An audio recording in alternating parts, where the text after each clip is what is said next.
Hash the Guardian's intuition. The somber clouds hung low over Maplewood Cemetery, matching the grief etched on every face gathered to pay their final respects to Officer Sarah Mitchell. Raindrops threatened but held back, as if nature itself was observing a moment of silence. Standing perfectly still among the mourners was Shadow, a German shepherd with intelligent amber eyes that seemed to hold wisdom beyond human comprehension. His black and tan coat gleamed. Despite the overcast day, the police K9 badge on his harness, catching what little light filtered through the clouds. For 7 years, Shadow had been Sarah's partner on the force, a bond forged through countless patrols, dangerous pursuits, and quiet nights in the squad car. They'd been inseparable, until now. Shadow's handler for the day, Officer James Wilson, held firmly to the leash, allowing the dog the dignity of attending his partner's funeral. The police chief had insisted Shadow be present. It was what Sarah would have wanted. The ceremony proceeded with dignified solemnity. Chief Rodriguez spoke of Sarah's dedication, her 12 years of exemplary service, her commitment to the community. Fellow officers shared stories that brought sad smiles to tear-stained faces. Family members clutched each other for support. Then came time for the final prayer. Reverend Thomas stood before the polished oak casket, hands clasped, voice resonant with practiced gravity. That's when it happened. Shadow's ears suddenly pricked forward. His posture changed, spine straightening, muscles tensing. A low growl rumbled from deep in his chest. Officer Wilson tightened his grip on the leash.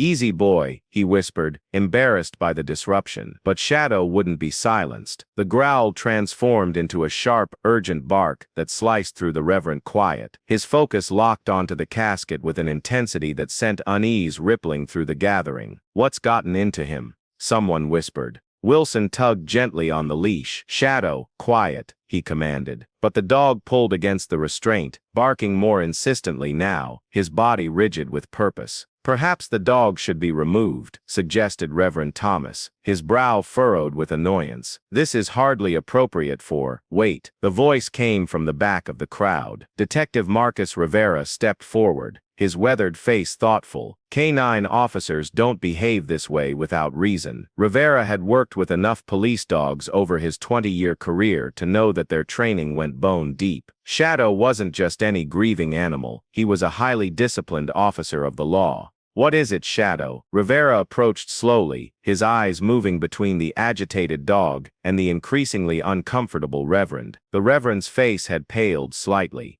"Detective, please. This disruption is disrespectful to Officer Mitchell's memory. We should continue with, Sarah died peacefully in her sleep, correct?" Rivera interrupted, his detective's instincts awakening. "Natural causes. Unexpected but not suspicious. That's what the medical examiner determined." Reverend Thomas nodded stiffly. "Yes, of course. A tragedy, but God calls us home in his own time." Shadow's barking intensified, focused with laser precision on the casket. His powerful body strained against the leash, nearly pulling Officer Wilson off balance. The mourners began to shift uncomfortably. Children pressed closer to their parents. Whispers turned to murmurs. Sarah's mother watched Shadow with growing distress, her grief momentarily displaced by confusion. Detective Rivera studied the Reverend's face, the sheen of sweat that hadn't been there moments before, the slight tremor in his hands as he clutched his prayer book. "Reverend Thomas," Rivera said carefully, "you were the one who found Sarah's body, weren't you? You were bringing her communion that morning, because she'd been feeling under the weather." "Yes," the Reverend replied, his voice steady but thin. "A terrible shock. Now please, let's continue with, Shadow was with her that night." Rivera continued, as if thinking aloud. "But when you arrived, you said he was locked in the backyard."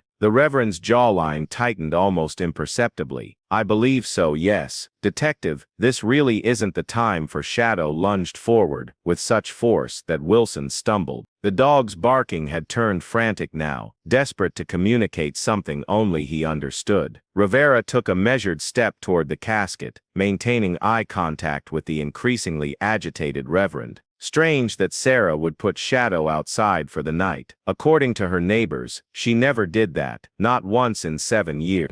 A heavy silence fell over the gathering, broken only by Shadow's insistent barking. Rivera turned to Chief Rodriguez. "Chief, I think we need to examine the body. Gasps rippled through the crowd. Sarah's mother let out a small cry. "This is outrageous," Reverend Thomas protested, color rising in his cheeks. "You cannot disturb the dead based on the behavior of an animal. This is desecration." Chief Rodriguez hesitated, looking from the detective to the Reverend to the distraught family. But when his gaze fell on Shadow, the department's most decorated canine officer, a dog who had found missing children, tracked down fugitives, and saved his partner's life twice, his decision crystallized. "Open it," he ordered the funeral attendants. As they moved to comply, Reverend Thomas made a sudden break toward the cemetery entrance. He made it 3 steps before Shadow, with a powerful lunge that finally pulled free from Wilson's grip, launched through the air, and took the Reverend down in a textbook police canine takedown. The casket lid was raised. What they discovered inside sent shockwaves through the Maplewood Police Department and the entire community. Sarah Mitchell's body showed clear signs of strangulation, bruising around the neck that had been carefully concealed with makeup and high-collared clothing. The truth unfolded with stunning clarity in the days that followed. Sarah had discovered financial improprieties at the church, significant sums of money being diverted from the community outreach fund to offshore accounts. Her investigation, conducted quietly and off the books as a favor to a church elder who had suspicions, had led her directly to Reverend Thomas. The night she died, she had called him, requesting a meeting the following day to discuss what she'd found. She never made it to that meeting. The Reverend, desperate to protect his secret, had visited her home that night instead, gained entry as a trusted church leader, and silenced her permanently. He had locked Shadow in the backyard, but not before the loyal canine had witnessed enough to understand that his partner was in danger. Unable to break free in time to save her, Shadow had carried the knowledge of what had happened, waiting for the moment he could reveal the truth. 3 months later, on a bright autumn day, a small ceremony took place in front of the Maplewood police station. Shadow stood at attention as Mayor Collins unveiled a bronze statue depicting Officer Sarah Mitchell with her loyal partner at her side. "Today, we honor not just the memory of a fallen officer," the mayor announced to the gathered crowd, "but the extraordinary bond between partners, a bond that transcended words, that reached beyond death itself to ensure justice was served." Detective Rivera, now Shadow's permanent handler, rested his hand on the dog's head. Shadow had been instrumental in locating evidence at the Reverend's home and church office, evidence that had led to multiple charges of embezzlement in addition to the murder conviction. "You did good, boy," Rivera said softly as the ceremony concluded. She would be proud. That evening, as sunset painted the sky in hues of amber that matched Shadow's eyes, Rivera took him to visit Sarah's grave. The detective stood back, giving the dog a moment alone at the headstone. Shadow approached slowly, his posture solemn, yet somehow lighter than it had been in months.